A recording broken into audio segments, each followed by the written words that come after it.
স্ত্রী আফরা ইবনাত খান ইকরাকে আত্মহত্যার প্ররোচনা মামলায় ছোট পর্দার জনপ্রিয় অভিনেতা জাহির আলভীর জামিন নাকচ করে আদালতে পাঠানোর নির্দেশ দিয়েছেন আদালত। বৃহস্পতিবার ঢাকার মেট্রোপলিটন ম্যাজিস্ট্রেট কামাল উদ্দিনের আদালতে তিনি আত্মসমর্পণ করে জামিনের আবেদন করলে বিচারক তা নামঞ্জুর করে তাকে কারাগারে পাঠানোর নির্দেশ দেন বলে জানিয়েছেন রাষ্ট্রপক্ষের কুশলী হারুনার রশিদ।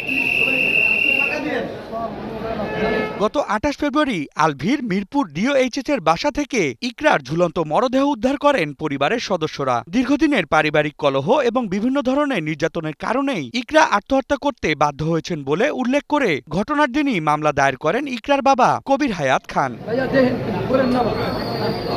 ইকরার মৃত্যুর এতদিন পেরিয়ে আজ জাহের আলভীর আত্মসমর্পণ বিষয়ে জামিন আবেদন করলে তার পক্ষে শুনানি করেন ঢাকা আইনজীবী সমিতির সভাপতি আনোয়ার হোসেন ভূঁইয়া। রাষ্ট্রপক্ষের কুশলী হারুনার রশিদ জামিনের আবেদনের বিরোধিতা করেন। বিবাদী পক্ষের আইনজীবী ঢাকা আইনজীবী সমিতির সহসভাপতি আবুল কামাল আজাদও আবেদনের তীব্র বিরোধিতা করেন। উভয় পক্ষের শুনানি নিয়ে আদালত আলভীর জামিন নাকচ করে তাকে কারাগারে পাঠানোর নির্দেশ দেয়।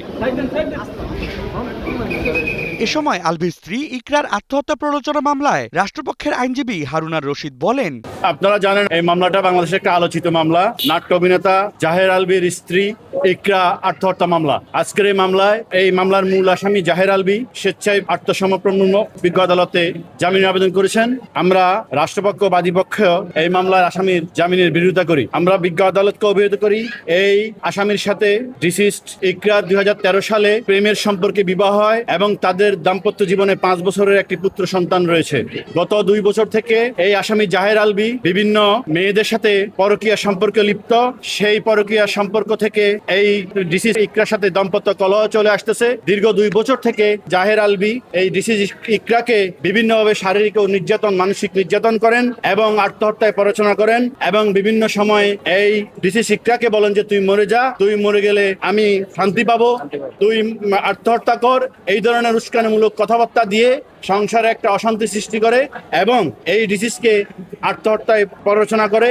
আমরা বিজ্ঞ আদালতকে অভিহিত করেছি এই ডিসিজ ইকরা এই ৫ বছরের পুত্র সন্তানের মুখের দিকে তাকিয়ে এই সংসারটা টিকিয়ে রাখার জন্য এবং এই আজকের আসামি জাহের আলভীর সাথে সাংসারিক দাম্পত্য সম্পর্ক টিকিয়ে রাখার জন্য বহু রকম চেষ্টা করেছেন।